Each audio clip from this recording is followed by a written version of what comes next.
little increase or decrease in blood volume can change arteries pressure. Yes? So, we have a definition named compliance. Compliance is related to, as I told you, as conductivity and extendability. So, we have another term named delayed compliance. What's delayed compliance? Delayed compliance, according to its name, is a kind of compliance, but we can see this compliance after some time. For example, imagine that this is a tube, this is a vessel that I bring out from the body, and it's a tube shape. I collapse two sides of this tube. I close two sides of this tube and inject 10 milliliter of blood into this tube. This 10 milliliter is normal tube's volume. But I inject more 5 milliliter blood into this tube. What happened? The vessel is nearly to be explode, and the pressure of inside this vessel increase. Yes? Yeah. But after a time, for example 20 minutes, the pressure in this tube is going to be reduced. Why? It's because of delayed compliance. It's a kind of compliance that we can see after 20 or 1 hours after increasing or decreasing the blood volume in the vessels. And inversely, if I bring out 5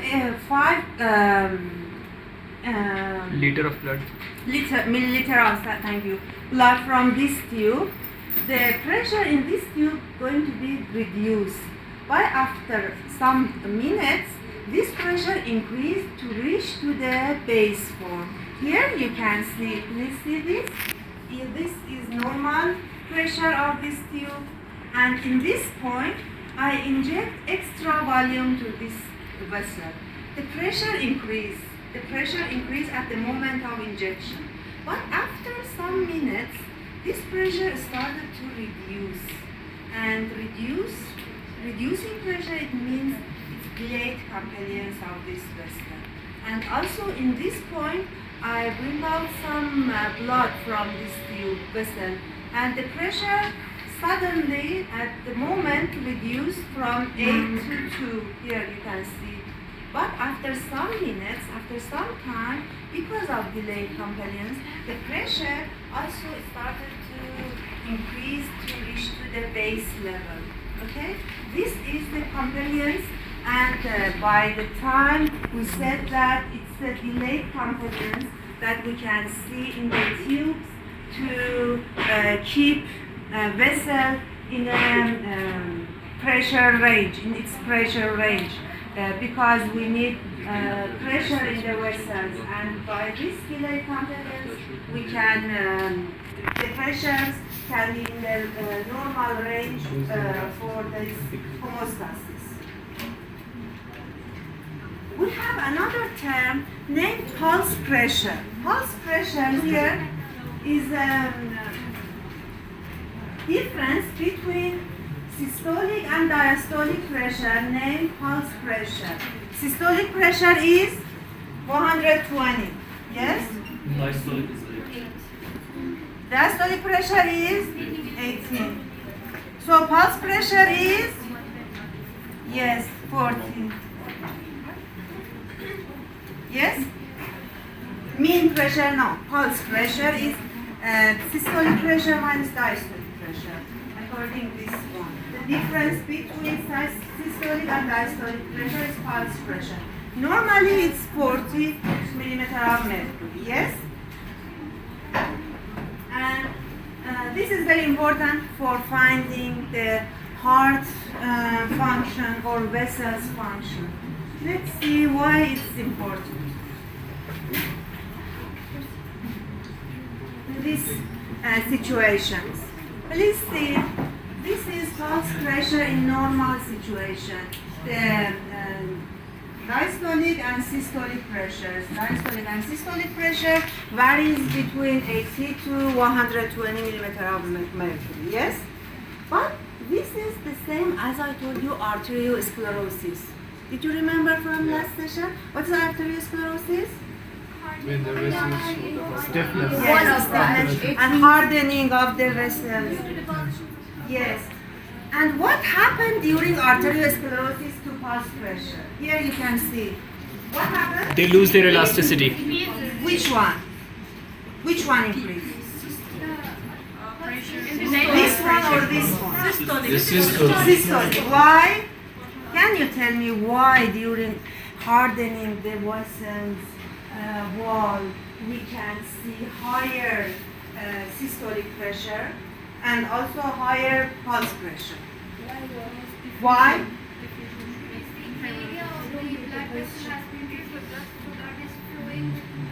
Yes. And in last diagram about the aorta's compliance, as I told you, yes, I told you that when compliance reduced, during a few changes of volume, we can have a large changes of blood pressure, yes? And in this arteriosclerosis, the compliance or extensibility of the aorta reduced because of hardening of vessel wall. So systolic pressure cannot be in the normal range in arteriosclerosis because the compliance of aorta reduce, the resistance increase. The resistance increase, and in this position the pressure also increase because there is no compliance of vessels. Resistance increase, pressure increase, and systolic pressure increase, but diastolic pressure stay in the normal. Yes. And because of that, we can see higher pulse pressure in this pathologic condition. Doctor, can you please repeat again why systolic pressure? Okay. And did you remember about arteriosclerosis? The vessel walls is going to be hard, and we cannot see more compliance in the vessels during arteriosclerosis. And what happened? The resistance increase. Okay. During heart systole, the blood in the aortas during arteriosclerosis are in the blood in the aorta cannot be, aorta is not more extendable, okay? So the resistance of aorta increase, okay? And because resistance increase, pressure of the aorta increase too, okay? Because aorta cannot Volume expand, decreased. okay? And because of that, pressure during systole increase in the vessels, in the arteries. And I tell you a relation of pulse pressure between systole and diastole, and because of that, we can see higher pulse pressure. Yes? Yes? Aortic stenosis. What is this situation, aortic stenosis? Decrease in the systolic pressure of the aortic valve. Decrease of? Systolic pressure. Yes, tell me what's Narrowing of the aortic valve. narrowing of aortic wall. And what happened during narrowing of aortic wall? For systolic and diastolic pressure? Why? It cannot Yes, because the aortic walls is not open completely, cannot open completely, okay? So systolic pressure reduced in comparison to normal people, okay? Clear? No? Are you? Ductus arteriosus. Do you know what is this pathological condition, patent ductus arteriosus? pulmonary artery and aorta change. What? Pulmonary artery and aorta change. Pulmonary of artery and aorta change. Can I'm not you sure. explain? No. No? So this is Actually, the For- blood which is pumped in the aorta, it actually flows to the pulmonary artery. yes. This is developmental disease during infant period. The connection between aorta and pulmonary artery is not completely separate, okay? And during infant, during pregnancy, there is a connection by some yes, junctions between aorta and pulmonary artery. And this connection still remain afterward. And afterward, when heart push the blood during systole, some blood pass through this hole into the pulmonary artery. Yes? The whole blood cannot go to the aorta. Some of them pass through the pulmonary artery. Okay? This is developmental disease. And what happened to the pulse pressure during? Why? Can you tell me why this happened? Huh?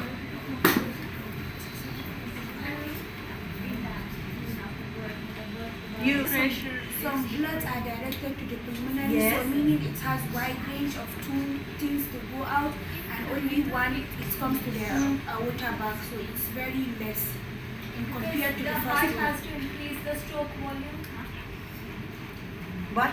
Please repeat it again. The heart has to increase the stroke volume Yes, why we have higher stroke volume? because we have to keep a constant, like the cardiac output should be constant because of that. Yes, because of that hole that I told you, the hole between the artery and pulmonary artery and aorta, some blood pass through this hole into the pulmonary circulation.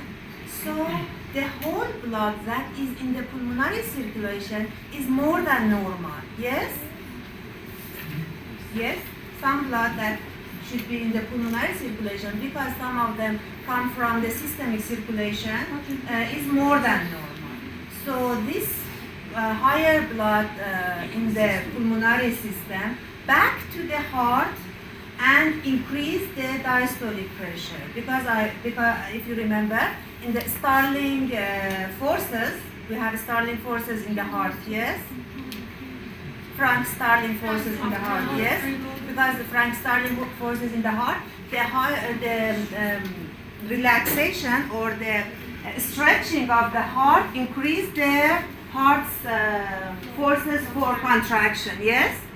And because there is more blood that comes from the pulmonary circulation into the heart, the stretch based on Frank Starling forces, the stretch of the heart increase, so heart has a higher systolic pressure and lower diastolic pressure.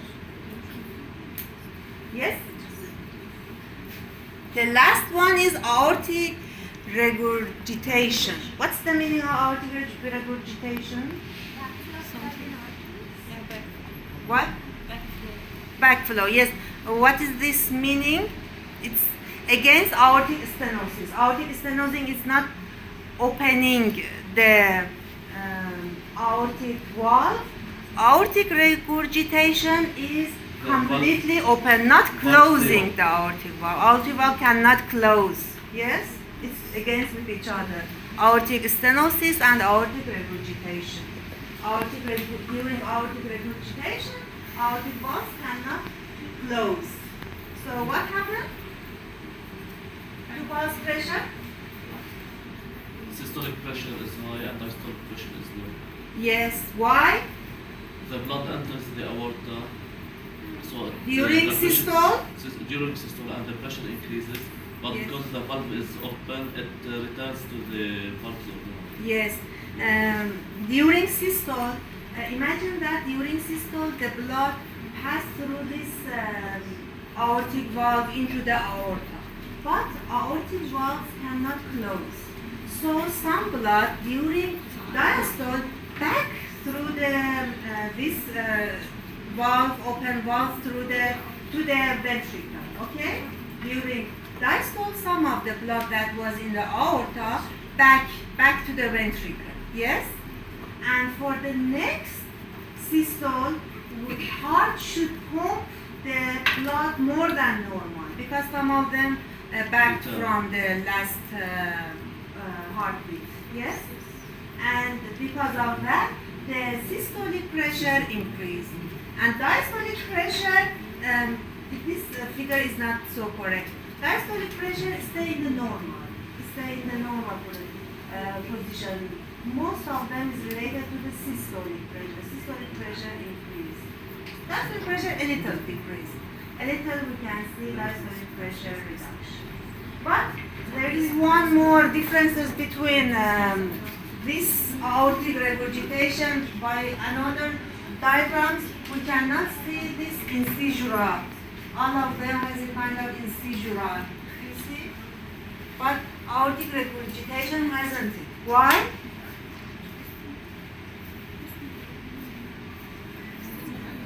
Why we have this dentate shape or incisura shape in all graphs? Contraction of what? Due to backflow of blood, we have incisura Backflow? of blood. Yeah. This incisura is because of the Backflow of blood into what? Into backflow into the aortic valves, yes? Because during systole, heart push the blood into the aorta. And during the first of the diastole, the aortic valve should collapse, or should close. And because of this closure of aortic valves, the blood back to the aorta, aortic valves, and we can see this dentate shape or this incisura in all graphs. But in aortic regurgitation, because there is no aortic valve, we cannot see it. Yes?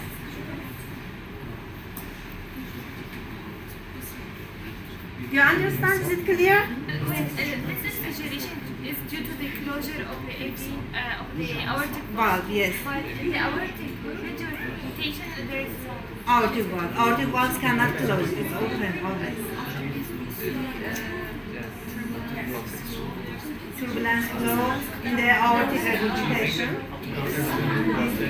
Yes, maybe all of them. When pressure increase, based on your friend's question, in some situations such as arteriosclerosis, latent ductus arteriosus, aortic regurgitation, when pressure increase more than normal, maybe we can see turbulency, higher turbulency rate in the aorta and the big arteries. Yes? So,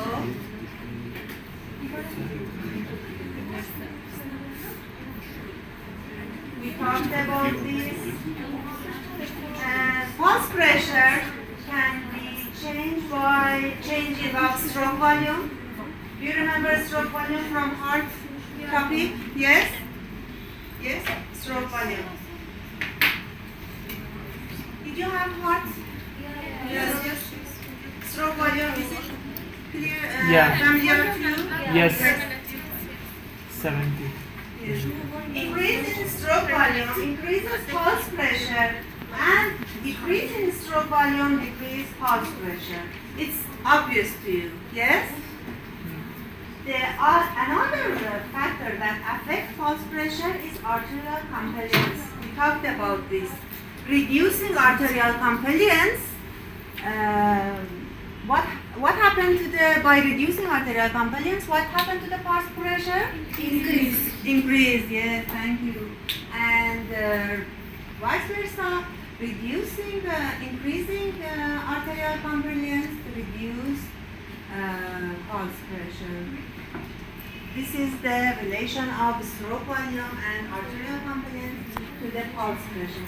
Pulse pressure is very important in the clinic. Another term that is very important when we want to find any abnormality in the circulatory system is mean arterial pressure. Mean arterial pressure, or AMP, is the average arterial pressure throughout one cardiac cycle, systole and diastole. Mean arterial pressure is influenced by cardiac output and systemic vascular resistance, each of which is influenced by several variables, as you know, the resistance, compliance, pressure, all of them can affect mean arterial pressure. When we want to find mean arterial pressure, we should measure systolic blood pressure and diastolic blood pressure. mean arterial pressure equal to 1/3 of systolic blood pressure and 2/3 of diastolic blood pressure. The range of mean arterial pressure is around 70 to 110. If the mean arterial pressure is going to be less than 70, maybe we can see some infarction or stroke in the brain and even in the heart. So mean arterial pressure should be in the normal range. And may I ask you, based on this equation, systolic blood pressure is more important for mean arterial pressure or diastolic blood pressure is more important? Sorry? Why systolic?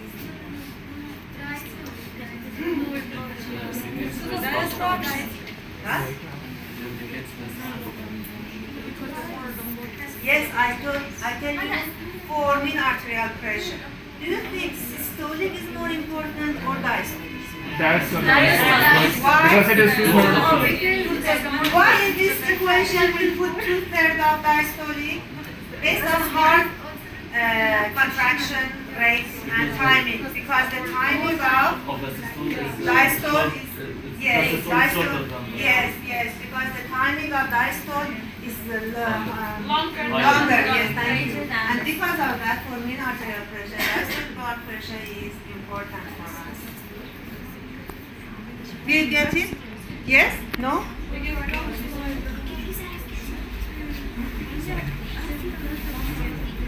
And pulse pressure is seen in artery, aorta, large artery, small artery.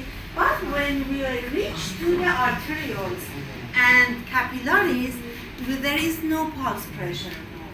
Because in the capillaries we don't need pulse pressure. We need time and low